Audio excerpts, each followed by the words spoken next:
That's my hair. I need a f***ing hairdresser here. No, seriously, I don't want to look bad. Ready? Being the baddest ass pilot in the world is exhausting. Yeah, I'm sure it is. You had a lot to do. You had the nitrous blow off. That was kind of exciting. It's added complications. It's one of the things in aviation that is good and it's bad because you see Austin Clemens with Beta. It didn't really work out for him because he didn't activate it. Right. How did a pilot get to the level that you're getting without adding as much complications in the cockpit? And Do you enjoy flying? yeah, absolutely. Do you enjoy being on the ground? Sometimes more. Sometimes I just don't want to see an airplane. Yeah? So I mean, for instance, last year I drove to Oshkosh. I haven't done that in a long time. I just didn't want to see an airplane. I was so burnt out giving flight training and flying that I said, I'm driving. And I enjoyed it. How do you stay motivated? Well, I've been doing this for so many years now. And people often ask me, like, do you enjoy the work you do? Of course I do.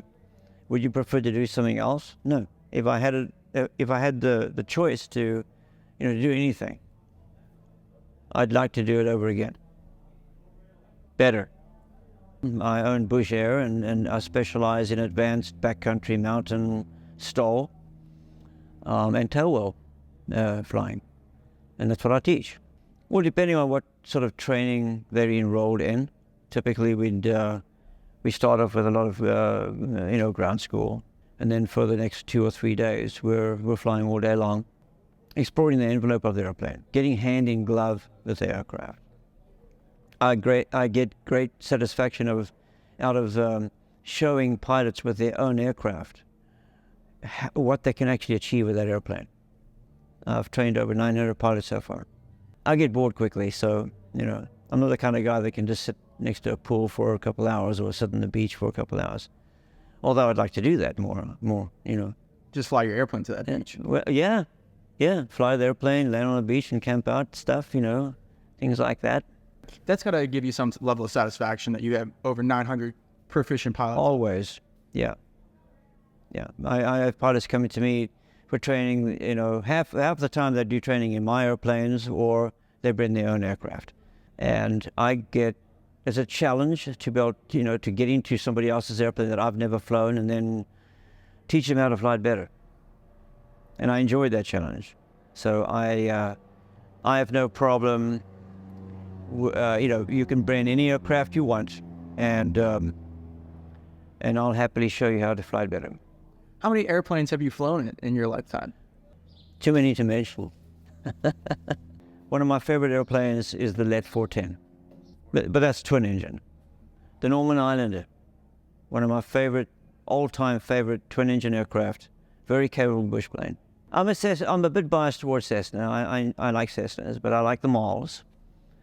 So Cessna and Mal, all the Cubs, all of them. Favorite airplane story that you could tell us? What, do you want to hear one of my crashes? Or, I've had too many of those. That's where I got the nickname from, No. Is that what CC stands for? No, really? There was a period in my life that where I had a lot of airplane accidents. Many years ago. And that's why you decided to become the best ever, because you're like, I'm tired of breaking all this shit. No, I just, what I do now is I help people become very safe and proficient so that they have a very low risk of ever having a serious aircraft accident. And so that's what I do now. What does CC stand for? Captain Crash.